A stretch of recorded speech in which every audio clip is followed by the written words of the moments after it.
Hi everyone, welcome to Raj IAS. I am Ankit Kaushal. Hopefully आप अपने घर में सब अच्छे होंगे। तो गाइस अच्छे रहिए, ध्यान रखिए अपना। एंड गाइस आज हम डिस्कस करेंगे करंट अफेयर के पॉइंट ऑफ व्यू से बहुत ही इंपॉर्टेंट टॉपिक, रिकैलिब्रेट बिमस्टेक। अच्छा, इस सेशन में हम बिमस्टेक को भी काफ़ी डिटेल में कवर करेंगे, लेकिन सेशन स्टार्ट करने से पहले हमेशा की तरह टॉपिक से रिलेटेड जो क्वेश्चन है वो देख लेते हैं। और इस क्वेश्चन का आंसर मुझे आपने कमेंट सेक्शन में देना है वीडियो को पोस्ट करके। पहले हम एक बार क्वेश्चन देख लेते हैं। With reference to bay of Bengal initiative for multi sectoral technical and economic corporation, बोले तो बिमस्टेक। अब इसके रिगार्डिंग 3 स्टेटमेंट हमारे पास गिवन है, तो तीनों स्टेटमेंट एक बार हम देख लेते हैं। फर्स्ट स्टेटमेंट क्या कहती है? It is a sub regional organisation that came into being from Bangkok declaration. Second statement क्या कहती है? According to charter act of BIMSTEC, agriculture and food security sector led by Myanmar. और charter act BIMSTEC का 2022 में ही आया था। Third statement है members of BIMSTEC is from South Asia only. तो होपफुली तीनों स्टेटमेंट आपको क्लियर होगी होंगी। अब आपने मुझे बताना है कि इन तीनों स्टेटमेंट में से कौन सी स्टेटमेंट सही है। Option A 1 only, option B 2 only, option C 1 and 2 both, and option D all of the above. Hopefully आपने यहाँ पर अपना आंसर दे दिया होगा। लास्ट में इसको हम डिस्कस करेंगे। अभी के लिए हम यहाँ पर सेशन पर आते हैं। अच्छा, बिमस्टेक न्यूज़ में क्यों था वो देख लेते हैं। तो देखिए, Indian voices calling for strengthen agriculture cooperation among the countries of South Asia and South East Asia in the bay of Bengal initiative for multi sectoral technical and economic corporation, अब जिसको हम बिमस्टेक बोलते हैं। अब देखिए, यहाँ पर हम इस टॉपिक को बाद में समझेंगे, पहले मैं आपको जस्ट एक ओवरव्यू दे देता हूँ। बिमस्टेक में 7 नेशन है, जैसे आपने फर्स्ट स्लाइड में देखा भी होगा। 7 नेशन यहाँ पर India, Sri Lanka, Bangladesh, Nepal, Bhutan, Thailand and Myanmar. अब ये जो 7 की 7 कंट्रीज़ हैं अपने रीजन में, मतलब अपनी कंट्री में एग्रीकल्चर वाइज काफ़ी अच्छे से ग्रो करती हैं। और यहाँ पर अगर हम इंडिया की बात करें तो आपको पता ही है, इंडिया की जो पॉपुलेशन है 50% पॉपुलेशन एसोसिएट करती है एग्रीकल्चर सेक्टर से। और जीडीपी में भी अच्छा खासा कंट्रीब्यूशन हमें देखने को मिलता है, अप्रोक्सीमेटली 18% के आसपास। अब यहाँ पर रीजनल वाइज तो ये कंट्रीज़ अच्छा परफॉर्म कर रही हैं, लेकिन ये बात भी बिल्कुल सही है, हंगर इंडेक्स में जो बिमस्टेक नेशन है उनका काफ़ी पुअर रैंक हमें देखने को मिला है, इंक्लूडिंग आवर कंट्री। अब यहाँ पर बात करी जा रही है जो साउथ ईस्ट एशियन कंट्रीज़ है और साउथ एशियन कंट्रीज़ हैं, इनको एक कॉपरेशन बनाना होगा फूड सिक्योरिटी को लेकर, एग्रीकल्चर को लेकर। अब वो किस हद तक ज़रूरी है वो हम इस सेशन में कवर करेंगे। और देखिए, बिमस्टेक जब आप ओवरऑल समझ लोगे तभी आपको क्लियर होगा कि एक्चुअली में बिमस्टेक कब बना था, इसका एम क्या था, और ये किस लेवल पर ऑर्गेनाइजेशन यहाँ पर वर्क कर रहा है। हालांकि उतने अच्छे से परफॉर्म नहीं कर पा रहा जितने अच्छे से अदर ऑर्गेनाइजेशन कर पा रहे हैं। अब उसके पीछे के क्या रीज़न है वो भी हम इस सेशन में कवर करेंगे। अब देखिए, मेजर कंसर्न मैंने आपको बता दिया फूड सिक्योरिटी को लेकर है, और ट्रेड एंड मार्केट इंटीग्रेशन हमें यहाँ पर नहीं देखने को मिल रहा इन 7 नेशन का। और जैसे कि मैंने आपको बताया था कि एग्रीकल्चर में अच्छा खासा ये अपना एक तरह से कंट्रीब्यूशन करते हैं, लेकिन यहाँ पर जो मेन कंसर्न है, अब यहाँ पर देखिए, trade and investment are major instrument to attain food security across the BIMSTEC member states particularly in climate affected. अब देखिए, क्लाइमेट अफेक्टेड डायरेक्टली प्रोपोर्शनल है एग्रीकल्चर से। मान लो कि अगर क्लाइमेट अफेक्ट हो जाता है तो कहीं ना कहीं एग्रीकल्चर भी उससे अफेक्ट होगा। अब आपने एक रिपोर्ट डेफिनेटली पढ़ी होगी, आईपीसीसी की रिपोर्ट, उसमें बोला गया था कि जो क्लाइमेट अगर अफेक्ट करेगा तो मतलब आने वाले टाइम में क्लाइमेट अफेक्ट करेगा, और उससे इंडिया का एग्रीकल्चर, इवन जितने भी साउथ ईस्ट एशियन कंट्रीज़ हैं, साउथ एशियन कंट्रीज़ हैं, वो अफेक्ट होंगे उससे। और उसके बाद अगर हम बात करें पोस्ट पेंडेमिक वर्ल्ड की, तो देखिए, पेंडेमिक के टाइम में ही आप एक बात आपने नोटिस करी होगी कि फूड सिक्योरिटी सबसे बड़ा कंसर्न था। अब जैसे ही पेंडेमिक ख़त्म हुआ है, हालांकि कम्प्लीटली ख़त्म नहीं हुआ है, कभी ना कभी हमें सुनने को मिल जाता है कि यहाँ पर कोरोना आ गया या इस नेशन में कोरोना आ गया, बट वो हमारा टॉपिक नहीं है। अब पेंडेमिक के समय में भी फूड सिक्योरिटी कंसर्न था, और पोस्ट पेंडेमिक वर्ल्ड में भी हम फूड सिक्योरिटी कंसर्न देख रहे हैं। अब उसके रीज़न बहुत कुछ हो सकते हैं, चाहे आप यहाँ पर वर्ल्ड के पॉइंट ऑफ व्यू से यूक्रेन रशिया वार भी कंसीडर कर सकते हो, बट यहाँ पर जो टॉपिक है हमारा बिमस्टेक है। तो ये जो बिमस्टेक नेशन है 7 कंट्रीज़, इनको एक तरह से अपना कॉपरेशन बनाना होगा, एक यहाँ पर यूनिटी बनानी होगी, और साथ चलकर फूड सिक्योरिटी को लेकर वर्क करना होगा। अब यहाँ पर अगर हम देखें जो बिमस्टेक है उसको अगर कंपेयर करें एशियन नेशन के साथ, तो बिमस्टेक इतने अच्छे से परफॉर्म नहीं कर रहा है। अब यहाँ पर एक एग्जांपल आप कोट कर लो, बिमस्टेक एक्सपोर्ट या फिर ट्रेड करता है $70 बिलियन का एक्सपोर्ट इंपोर्ट, और एशियान कंट्री यहाँ पर ट्रेड करती है $600 बिलियन का। तो एशियान आप देख सकते हैं कि किस हद तक सक्सेसफुल ऑर्गेनाइजेशन है और बिम्स्टेक उतने अच्छे से वर्क नहीं कर रहा है। लेकिन बिम्स्टेक का अगर हम ऑल ओवर द वर्ल्ड देखें, अच्छा खासा कंट्रीब्यूशन हमें देखने को मिलता है। पॉपुलेशन वाइज 22% ग्लोबली पॉपुलेशन यहाँ पर रहती है। अब देखो इंडिया ही अगर आ जाएगा तो डेफिनेटली पॉपुलेशन में अच्छा खासा योगदान देखने को मिलेगा, और पॉपुलेशन में तो हमने चाइना को भी पछाड़ दिया है। और यहाँ पर या तो आप 1.8 बिलियन कंसीडर कर सकते हैं या फिर 22% कंसीडर कर सकते हैं। उसके बाद जीडीपी में भी अच्छा खासा कंट्रीब्यूशन है। अगेन यहाँ पर इंडिया का जो जीडीपी है वो काफ़ी अच्छा है, $2.5 ट्रिलियन। अगर इंडिया आ जाएगा तो जीडीपी में भी अच्छा खासा कंट्रीब्यूशन हमें देखने को मिलेगा। लेकिन बिम्स्टेक यहाँ पर वर्क कैसे कर रहा है उसको समझेंगे हम। लेकिन सबसे पहले हम ये समझेंगे कि जब बिम्स्टेक बना था तो इसका एम क्या था। तो देखिए, Bay of Bengal initiative for multi sectoral technical and Economic Cooperation, ये एक रीजनल ऑर्गेनाइजेशन है। मतलब बे ऑफ बंगाल के आसपास वाले जो रीजन में कंट्रीज थे उनको लेकर ये ऑर्गेनाइजेशन बनाया गया था। और इसका मेनली एम क्या है, create enabling environment for rapid economic development. मतलब एक ऐसा एनवायरनमेंट क्रिएट करे जिससे ये सभी के सभी नेशन इकोनॉमी वाइज डेवलप कर पाएँ। और इसकी हिस्ट्री जान लेते हैं। अब देखिए हुआ क्या, 1997 में बैंकॉक डिक्लेरेशन के समय में हमें 4 नेशन ने मिलकर यहाँ पर एक ग्रुप बनाया जिसको हम कहते हैं बेस्ट ईसी। तो बी से हम यहाँ पर बांग्लादेश, आई से कंसीडर करेंगे इंडिया, एस से श्रीलंका, टी से थाईलैंड।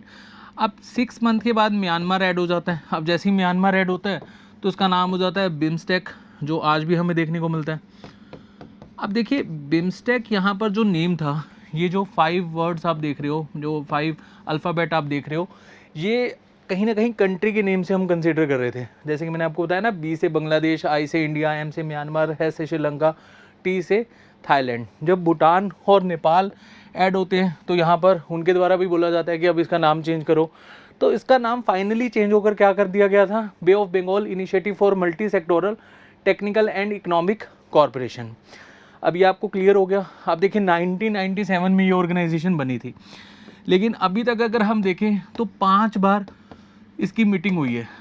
अब देखो आप खुद ही समझ सकते हो कि ये ऑर्गेनाइजेशन इतने अच्छे से परफॉर्म नहीं कर पा रही है जितनी अदर ऑर्गेनाइजेशन कर पाती हैं। अब देखो आप ब्रिक्स का भी सुनते हो कि हर साल हमें एक मीटिंग देखने को मिलती है। यूरोपियन यूनियन, बहुत सारी ऑर्गेनाइजेशन है जो काफ़ी अच्छे से परफॉर्म कर रही हैं। अब इसके पीछे का क्या रीज़न है वो हम समझेंगे।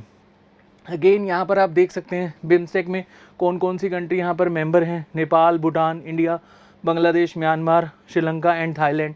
और अभी के लिए सेक्रेटरी जनरल है, हालांकि इंपॉर्टेंट नहीं है यूपीसी की पॉइंट ऑफ व्यू से, लेकिन जस्ट फॉर नॉलेज आपको पता होना चाहिए, मिस्टर तेंजिन लेकपेल। होपफुली यहाँ पर मैं इनका नाम से ही ले रहा हूँ। तो यहाँ पर आप देख सकते हैं इनको। और उसके बाद यहाँ पर अगर हम बात करें ऑब्जेक्टिव क्या है बिम्स्टेक का, तो देखिए creating and enabling environment for the rapid economic development of the sub reason.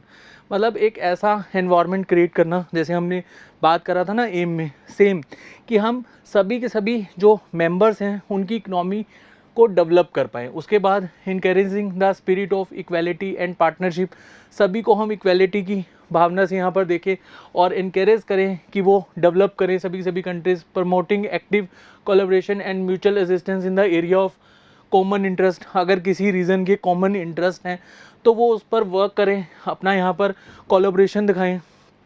उसके बाद accelerating support for each other in the field of education, technology and science. तो इस पर भी ये मिलकर वर्क करें। तो हम प्रिंसिपल्स ऑफ बिम्स्टेक देख लेते हैं। तो फर्स्ट प्रिंसिपल क्या है, sovereign equality and territorial integrity. तो देखिए हर कंट्री यहाँ पर अपनी सॉवरन इक्वालिटी को लेकर कंसर्न रहती है कि कहीं ना कहीं हम यहाँ पर सभी कंट्री की पॉइंट ऑफ व्यू से देखें तो इक्वालिटी यहाँ पर हमें कंसीडर करनी होगी। और उसके बाद अगर हम बात करें पॉलिटिकल इंडिपेंडेंस, सभी कंट्री की अपनी अपनी पॉलिटिकल इंडिपेंडेंस है और हमें यहाँ पर इंटरफेरेंस नहीं करनी चाहिए इंटरनल अफेयर्स में। जैसे इंटरनल मैटर्स को लेकर कहीं ना कहीं होता है ना कि दूसरी कंट्री कमेंट कर देती है, तो हमें वो नहीं करना है। हमें एक तरह से एक यूनिटी बनाए रखनी है। उसके बाद पीसफुल को एग्जिस्टेंस एंड म्यूचुअल बेनिफिट, हमें को एग्जिस्टेंस के तौर पर यहाँ पर देखना है और म्यूचुअल बेनिफिट्स यहाँ पर कंसीडर करते हुए चलना है। उसके बाद जो फोर्थ पॉइंट है ये काफ़ी इंपॉर्टेंट है, इसको आपने अच्छे से देखना है। Constitute an addition to and not be substitute for bilateral, regional और multilateral corporation involving the member state. अब ऐसे समझ लो कि 2 कंट्रीज़ हैं, इंडिया और थाईलैंड। अगर वो म्यूचुअली एक दूसरे के साथ ग्रो करना चाहती है तो यहाँ पर बिम्स्टेक को लेकर कोई ऐसा दिक्कत नहीं होगी। बिम्स्टेक का ऐसा कोई लॉ नहीं कहता कि आप एक लॉ ब्रेक कर रहे हो, या मान लो कि बिम्स्टेक नेशन के अलावा इंडिया किसी दूसरी कंट्री के साथ यहाँ पर अपने कोऑपरेशन अच्छे कर रहा है, मतलब अपने ट्रेड अच्छे कर रहा है, तो उसको लेकर यहाँ पर जो बिम्स्टेक है उसका कोई लॉ नहीं है। मतलब ये ऐसा कोई रीजनल यहाँ पर किसी की हम यहाँ जो कोऑपरेशन है या फिर जो कंट्री यहाँ ग्रो करना चाहती है तो वो उसमें कोई दिक्कत नहीं होगी बिम्स्टेक को, अगर हम सिंपल वर्ड्स में बात करें। उसके बाद देखिए जो सेक्टर्स यहाँ पर मेंबर स्टेट्स को दिए गए थे चार्टर एक्ट में। अब देखिए जब भी चार्टर एक्ट आता है किसी भी ऑर्गेनाइजेशन का, उससे हमें एक चीज़ तो क्लियर हो जाती है कि जो बेसिकली कंट्री है या जो एक ऑर्गेनाइजेशन यहाँ पर बनी है उसका एम क्या है, वो किस तरह से किस यहाँ पर फील्ड में वर्क करेगी, और उसका मोटो हमें पता लग जाता है, और एक फ्लैग हमें पता लग जाता है यहाँ पर, और एक लोगो पता लग जाता है, और किस तरह से जैसे मैंने बताया ना वर्क करेगी, हर साल मीटिंग होगी, तो प्रॉपर एक उसका फंक्शन हमें देखने को मिलेगा। अब चार्टर एक्ट के बाद हर कंट्री को जो यहाँ पर मेंबर कंट्री हैं बिम्स्टेक की उसको वर्क दिया गया था, वो हम देख लेते हैं। तो आपने यहाँ पर सब सेक्टर याद नहीं रखने हैं, जस्ट आपको सेक्टर पता होने चाहिए। तो बांग्लादेश के पास कौन सा सेक्टर गया था? Trade, investment and development. Bhutan के पास कौन सा गया था? Environment and climate change. उसके बाद इंडिया के पास सिक्योरिटी। अब ये जो सिक्योरिटी है ये सभी कंसर्न के पॉइंट ऑफ व्यू से, मतलब सभी फील्ड के पॉइंट ऑफ व्यू से, चाहे वो हम ट्रेड के पॉइंट ऑफ व्यू से बात करें, चाहे वो काउंटर टेररिज्म के पॉइंट ऑफ व्यू से बात करें, चाहे वो एग्रीकल्चर के पॉइंट ऑफ व्यू से बात करें, लेकिन मेनली यहाँ पर फोकस करा जाएगा इंडिया के द्वारा काउंटर टेररिज्म को रोकने के लिए, जो ड्रग ट्रैफिकिंग होती है उसको रोकने के लिए। उसके बाद म्यांमार का क्या कंट्रीब्यूशन रहेगा? Agriculture and food security. Question आपको क्लियर हो गया होगा, क्वेश्चन में स्टेटमेंट थी। उसके बाद देखिए सब सेक्टर भी आप देख सकते हैं। अब यहाँ पर बांग्लादेश का जो सब सेक्टर है वो इंपॉर्टेंट है, ब्लू इकनॉमी। अब ब्लू इकनॉमी आपको यहाँ पर इतना तो क्लियर है कि बे ऑफ बंगाल से एसोसिएट कर रहे हैं, तो कहीं ना कहीं हम ब्लू इकनॉमी की बात करेंगे यहाँ पर। उसके बाद नेपाल का कंट्रीब्यूशन क्या रहेगा? पीपल टू पीपल कनेक्ट और उस कॉन्टैक्ट। और श्रीलंका का कंट्रीब्यूशन क्या रहेगा? Science, technology, innovation and Thailand का कनेक्टिविटी। तो आपको यहाँ पर सेक्टर्स एक तरह से अच्छे से याद करना है, इनसे रिलेटेड क्वेश्चन बन सकता है, स्टेटमेंट में आ सकता है, तो आपने यहाँ पर इन सेक्टर्स को अच्छे से पढ़ना है। उसके बाद अगर हम देखें significance of BIMSTEC for India, तो देखिए यहाँ पर सबसे बड़ा कंसर्न है इकोनॉमी को लेकर। अगर ये 7 के 7 नेशन इकोनॉमिक इंटीग्रिटी रखेंगे तो डेफिनेटली इंडिया को इससे बेनिफिट होगा और सभी नेशन को बेनिफिट होगा। अब बे ऑफ बंगाल में जो अगर हम देखें ग्लोबली ट्रेड वो 25% के आसपास होता है। तो बे ऑफ बंगाल से अगर 25% ट्रेड हो रहा है और इसके आसपास की जो कंट्रीज़ अगर वो एक कोऑपरेशन बना लेंगी तो यहाँ पर इकोनॉमिकली डेवलपमेंट हमें देखने को मिलेगी। उसके बाद अगर हम बात करें accelerate integration of South Asia, अब देखिए यहाँ पर इसमें हम कोट कर सकते हैं सार्क वर्सेस बिम्स्टेक। अब सार्क इतने अच्छे से वर्क क्यों नहीं कर पा रहा, उसके पीछे का रीज़न क्या है, या इंडिया का मेनली फोकस बिम्स्टेक पे ज़्यादा है इंस्टेड ऑफ सार्क। तो यहाँ पर सबसे बड़ा पॉइंट आपको याद रखना है इंडिया और पाकिस्तान के बीच में डिस्प्यूट। तो यहाँ पर इंडिया चाहता है कि वो साउथ ईस्ट एशियन कंट्री और एशियन कंट्रीज़ के साथ जो मतलब साउथ ईस्ट और साउथ एशियन कंट्रीज़ है उनके साथ अपना रिलेशन अच्छा बनाए रखे, और ये तभी हो पाएगा जब बिम्स्टेक अपना अच्छे से वर्क करेगा। उसके बाद connecting south Asia and South East Asia, तो एक ब्रिज का काम करता है यहाँ पर साउथ एशिया और साउथ ईस्ट एशिया के बीच में बिम्स्टेक।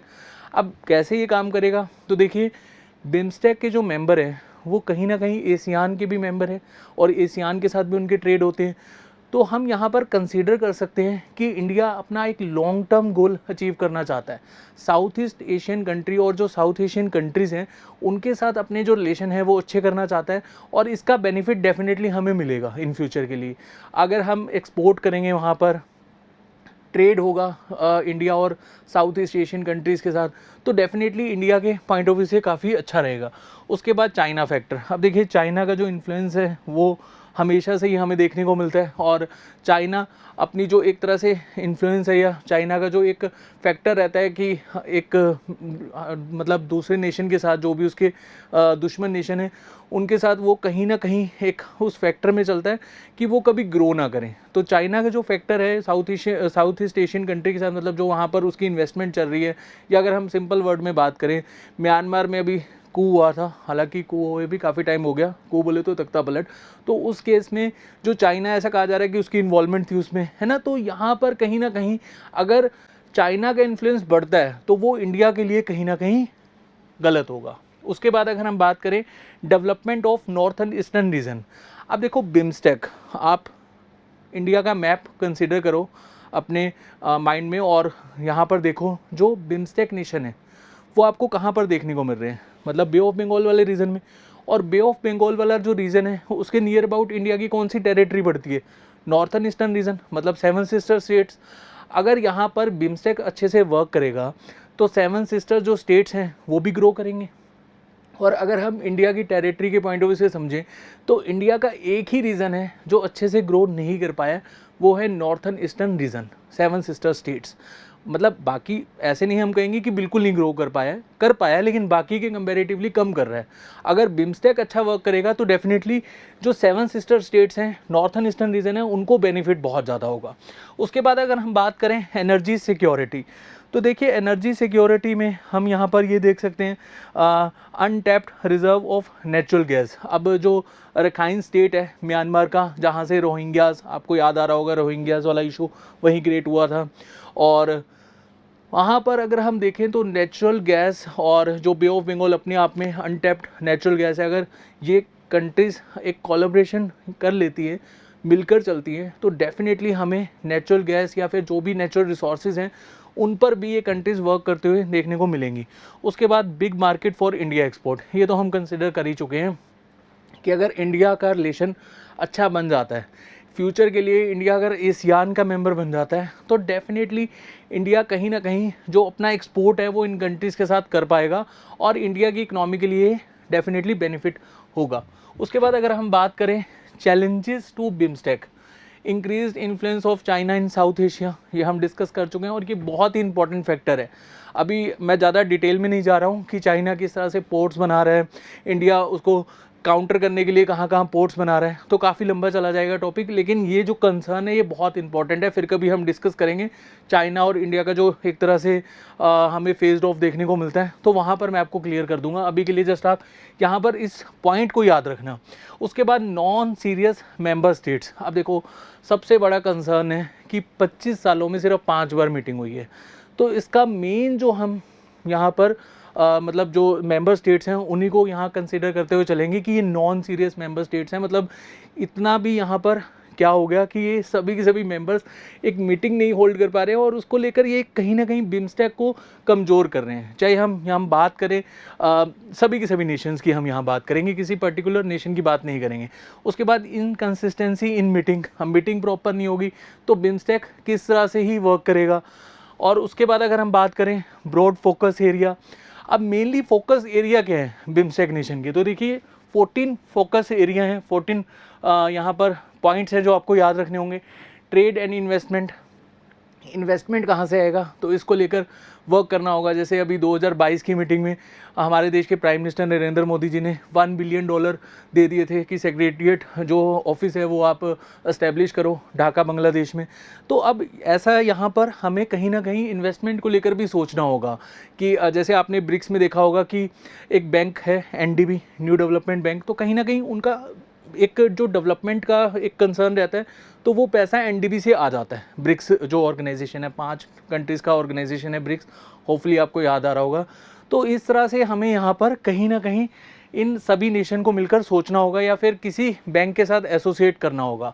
उसके बाद ट्रांसपोर्ट एंड कम्युनिकेशन, आप ट्रांसपोर्ट एंड कम्युनिकेशन को लेकर वर्क करें, हालांकि कर भी रहे हैं, ये सेशन में हम कंसिडर नहीं कर रहे हैं, फिर कभी कंसिडर करेंगे। उसके बाद energy, tourism, technology, fisheries, agriculture, public health, poverty alleviation, counter terrorism. Counter terrorism भी एक बहुत बड़ा मुद्दा है म्यांमार में, आपको पता है जो बेसिकली हमें जो टेररिज्म है वो देखने को मिलता है और कहीं ना कहीं हम ड्रग ट्रैफिकिंग भी देखते हैं वहाँ पर। एनवायरनमेंट एंड डिज़ास्टर मैनेजमेंट, अब बे ऑफ बंगाल अगर लग रहा है तो डिज़ास्टर भी हमें यहाँ पर लेकर चलना होगा, ये भी एक बहुत बड़ा कंसर्न है। People to people contact, culture cooperation and climate change. Climate change बहुत ही बड़ा मुद्दा है, IPCC की रिपोर्ट आप कोट कर सकते हैं यहाँ पर। उसके बाद नेक्स्ट है bilateral issue between member nation. अब देखो 7 कंट्रीज़ हैं, मिलकर ये एक दूसरे के साथ वर्क तभी करेंगी जब बायलेटरल इश्यूज़ नहीं होंगे। अब बायलेटरल इश्यूज़ तो हैं यहाँ पर, बॉर्डर इश्यूज़ हैं। बॉर्डर इशू किस किस के बीच में है? म्यांमार और थाईलैंड के बीच में है, नेपाल और इंडिया के बीच में है, नेपाल और बांग्लादेश के बीच में। अब यहाँ पर वाटर इश्यूज़ भी हैं नेपाल और इंडिया के बीच में। आपको पता है काली रिवर को लेकर डिस्प्यूट है और नेपाल ने एक अपना मैप भी इशू करा था, वहाँ पर वो उत्तराखंड के कुछ एरियाज़ ये कह रहा था कि ये नेपाल को जाते हैं। तो कहीं ना कहीं इशू तो हैं, और बांग्लादेश के साथ भी हमारा वाटर इशू है तीस्ता रिवर को लेकर। तो ये जो इश्यूज़ है इसको हमें साइड में रखना होगा अगर हमें मिलकर ग्रो करना है। उसके बाद internal security challenge like illegal drug trade, जो म्यांमार के साथ मैंने आपको बताया ना ड्रग ट्रैफिकिंग होती है, ये सबसे बड़ा कंसर्न है हमारे लिए। उसके बाद लेस FTA। अब देखो फ्री ट्रेड एग्रीमेंट को लेकर नेगोशिएशन हुआ था 2004 में, लेकिन उतने अच्छे से नहीं हो पाया कि हम कहें कि 7 की 7 कंट्रीज़ फ्री ट्रेड एग्रीमेंट यहाँ पर उनके बीच में हमें देखने को मिलता है। तो ये भी एक बहुत बड़ा कंसर्न है। उसके बाद less focus on agri food trade and amid the food insecurity in the region. तो ये तो हमारा टॉपिक था ही, होपफुली आपको क्लियर हो गया होगा जैसे मैंने आपको बताया। तो फूड सिक्योरिटी को लेकर इन सभी नेशन को साथ मिलकर चलना होगा, तभी ये नेशन यहाँ पर आने वाला जो टाइम है जहाँ पर हमें क्लाइमेट चेंज देखने को मिलेगा तो उससे कहीं ना कहीं एक पहले से प्रिपेयर हो पाएंगी। अच्छा, एक पॉइंट आपने यहाँ पर याद रखना है, RCEP। तो अभी इंडिया ने RCEP में मेंबर नहीं है इंडिया, अपना जो एक तरह से कंसर्न वो आप यहाँ पर कोट कर सकते हो RCEP को लेकर। अभी यहाँ पर मैंने नहीं लिखा है तो आप वो भी कोट कर सकते हो अगर मेंस आंसर राइटिंग में आपको ये टॉपिक देखने को मिला। अब ड्रग ट्रैफिकिंग वाला जो हम यहाँ पर देख रहे थे, तो गोल्डन ट्रायंगल, गोल्डन क्रिसेंट आपको पता होना चाहिए जस्ट फॉर नॉलेज। उसके बाद अगर हम देखें वे फॉरवर्ड, तो अब बिम्स्टेक को अगर हम देखें कि बिम्स्टेक अगर अच्छे से वर्क करे तो वो किस तरह से अच्छे से वर्क कर सकता है। तो सबसे पहला point, increase outreach to the other countries of the world. अब देखो ठीक है, आपने एक रीजनल वाइज एक ग्रुप बना लिया बिम्स्टेक। अब बिम्स्टेक को ग्रो करने के लिए अदर कंट्रीज़ को भी इसका मेंबर बनना होगा, चाहे हम बात करें साउथ ईस्ट एशियन कंट्रीज़ की या फिर अदर एशियन कंट्रीज़ की। हाँ, चाइना को आप इन्वॉल्व करोगे तो डेफिनेटली यहाँ पर कहीं ना कहीं चाइना अपना यहाँ डोमिनेंस रखेगा। तो चाइना की हम बात नहीं कर रहे हैं, फिलीपींस की बात कर सकते हैं हम, जापान की बात कर सकते हैं।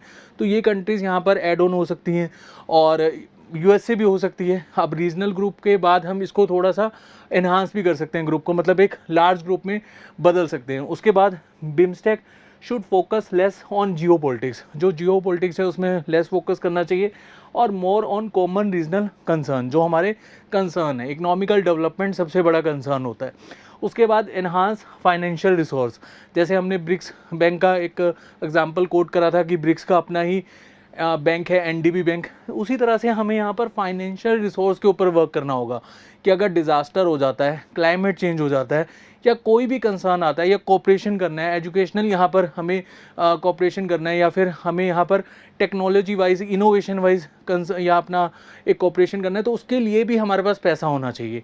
तो ये यहाँ पर आप इन तीनों पॉइंट्स को अच्छे से कोट कर सकते हैं। तो अभी के लिए हम यहाँ पर बिम्स्टेक और सार्क को देखें। बिम्स्टेक इंडिया के लिए क्यों ज़रूरी है, मैंने जैसे कि आपको बताया था, सार्क में पाकिस्तान मेंबर है और पाकिस्तान और इंडिया का जो डिस्प्यूट है ये बहुत बड़ा कंसर्न है। और India south east Asian country और साउथ एशियन कंट्री के साथ ट्रेड करना चाहता है फॉर फ्यूचर पर्पस, है ना। मतलब अगर इकोनॉमिकल ग्रो करना है तो हमें आसपास अपने रीजनल जो कंट्रीज़ हैं उनके साथ अच्छे से ट्रेड करना होगा। तो यहाँ पर ये भी आप देख सकते हो। उसके बाद जो हमारा क्वेश्चन था, इसमें फर्स्ट स्टेटमेंट सही हो जाएगी, सेकंड स्टेटमेंट सही हो जाएगी, कैसे हो जाएगी हमने डिस्कस किया ही है। थर्ड स्टेटमेंट यहाँ पर गलत हो जाएगी, साउथ एशियन कंट्रीज़ नहीं है, यहाँ पर साउथ ईस्ट एशियन कंट्रीज़ भी हैं। तो यहाँ पर ऑप्शन C बिल्कुल सही हो जाएगा। तो काफ़ी डिटेल में हमने इस सेशन में इस टॉपिक को कवर करा। इनकेस अगर आपका कोई डाउट है प्लीज़ कमेंट सेक्शन में पोस्ट करिएगा। आपका UPSC का पेपर बहुत नज़दीक है, करंट अफेयर बहुत इंपॉर्टेंट रोल प्ले करते हैं। आपने करना क्या है, जब टॉपिक आप रिवाइज़ करते हो, जो जो पॉइंट्स मैं आपको एक्स्ट्रा बताता हूँ आपने वो लिखने हैं। और मेरा मेन एम यही रहेगा कि आप अपने एग्ज़ाम को क्लियर करो, जितने भी क्वेश्चन बन सकते हैं प्रीलिम्स में या फिर मेंस में, वो आप अच्छे से मतलब अटेम्प्ट कर पाओ। तो चलिए नेक्स्ट सेशन में मिलेंगे, तब तक के लिए अपना ध्यान रखिए। Thank you so much.